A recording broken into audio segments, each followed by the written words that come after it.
And now, let's take a look at the script supervisor's notes, the camera reports, and the sound reports. On set, the camera department should keep an inventory of what they're filming. That is called a camera report. The important thing to note are some of the details of it. Scene 52 takes 1, 2, and 3. It says the camera roll up here. This is the roll of film, roll number A55. So it tells you the roll of film that this is. And on this roll of film is gray, which is a gray scale or gray chart that the camera department puts in front. That helps the laboratory know what the color should look like and the density, the contrast based on the gray. And then it tells you what scenes are shot on this roll. It looks like there's only 3 takes. It's a scene 52 and takes 1, 2, and 3. And also here, it's also very hard to see, but there's also little notes about what footage and how long the pieces are. And then some additional remarks, which I can't even read. I think it has to do with the lens that they used.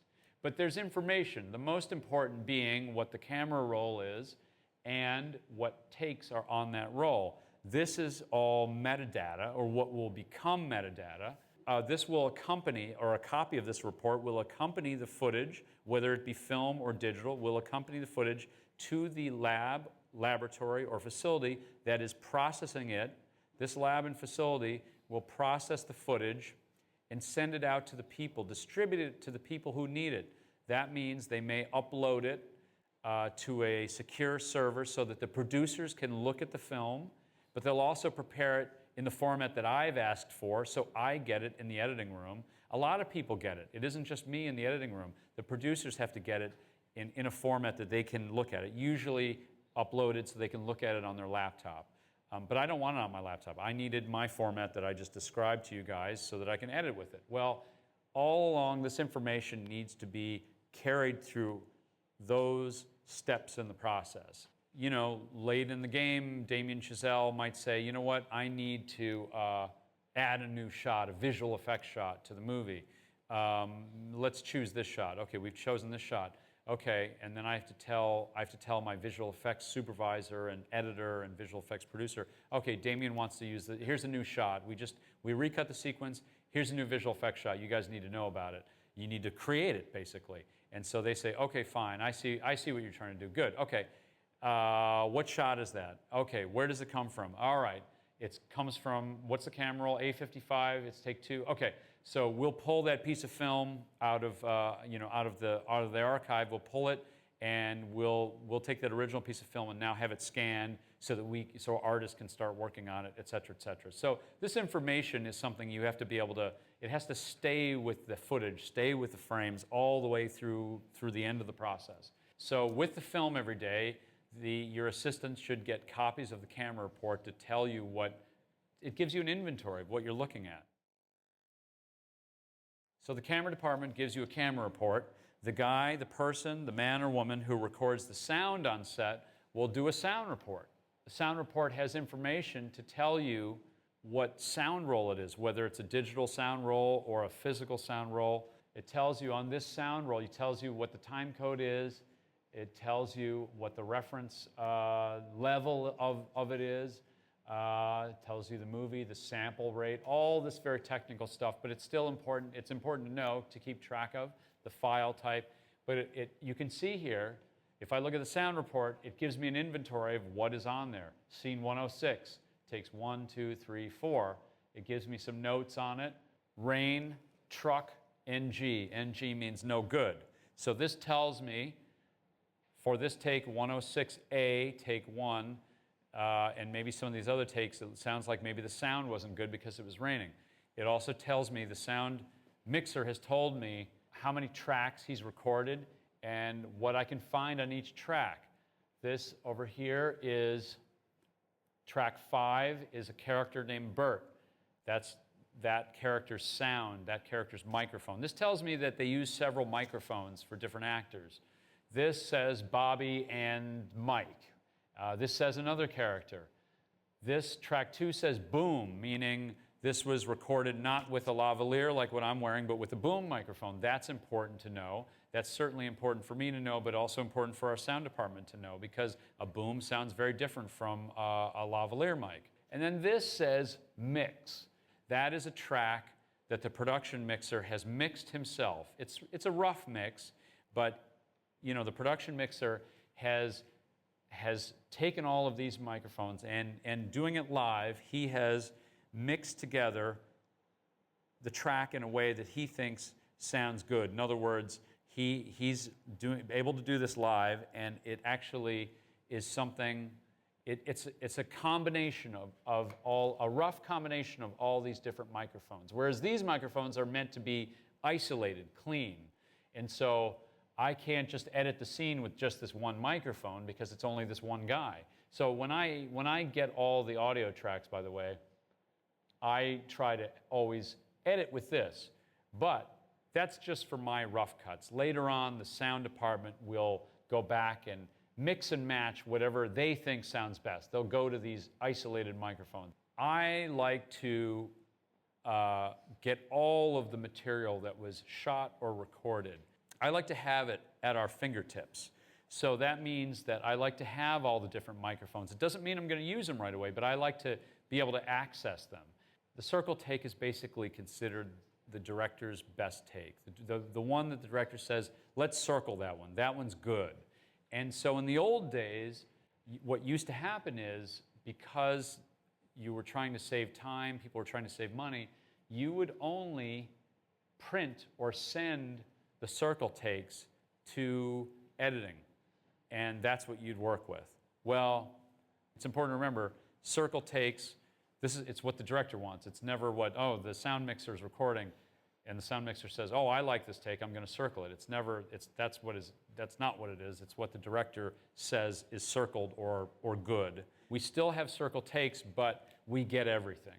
When you're editing, you may find that there are pieces or elements of a take that everyone thought was bad, but maybe you can use the picture, or maybe you can use the sound. So it's all fair game. It's all potentially usable. When I'm cutting picture, I want to focus on pictures. So even though I want these at my fingertips, I don't like to have to decide if I'm going to use this microphone or that microphone every time I make a picture edit. That's why I like having this mix track, which is a rough combination of all of them. You can't be on set usually because you're too busy editing the movie. So the script supervisor's job is to work with the director and the camera department and sound, and the script supervisor gives you your inventory of what was shot. They give you notes that not only tells you how many takes there were, but it tells you what takes were the director's preferred takes. It tells you if there's any editing notes that the director has. And I always try to communicate, before they start shooting, I always try to communicate with the script supervisor, and I say, okay, well, you're going to be my eyes and ears. I will not always be able to text or email or speak with the director. I try, but the director is so busy that that may not be possible. So it's important that the script supervisor record any comments that the director says on set, or if the director says, okay, we're going to do this shot, and then I think what's probably going to happen later on is we're going to do this shot, and then we're going to cut to this angle right here. That's when we cut to the wide shot. Anything that might be helpful for me to hear, that might be editing instructions, those things need to be recorded. They need to be recorded by someone, and that's the script supervisor. Those notes need to get to me. So I'm not editing if there's something the director hates. We may use something that the director didn't like. We may do that, but we may get to that.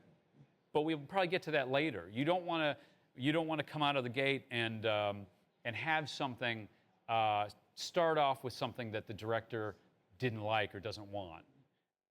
My assistants print out the script of the movie. I put it in a binder, and I have it I have it on my desk. I have it right next to what I'm editing so that I can refer to it. You want to have it close like this. I like to have it out all the time on a stand. I don't want to have it on a shelf where I have to get up and open it up. You want to have things easily accessible. So I have it next to me all the time.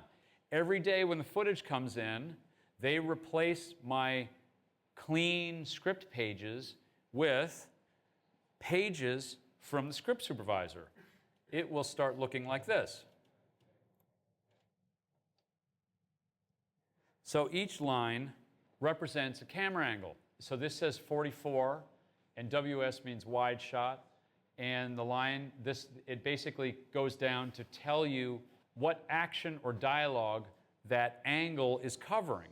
So I can look at my script and I can I can get a feel for exactly what was shot. How many angles were there? How many lines are on there? How many lines will tell me how many angles there are? And also whether a line of dialogue is covered. So this is basically not only an inventory, but it's a roadmap in a way of what was shot. So these lines, these straight lines tell me that that if I want to look for this dialogue, I can look in this angle, I can look in this angle, I can look in this angle, I can look in this angle. I can't look in this angle because these squiggly lines is the script supervisor's way of telling me that even though the take continues up here and goes through here, this dialogue is not on camera, it's off screen somewhere. That's what this squiggly line means, this funny line, compared with the straight one. So the important thing just to know is that through this line script, I have a pretty detailed idea of what my coverage is of this action and this dialogue. So every day my assistants will replace my clean pages with the line script.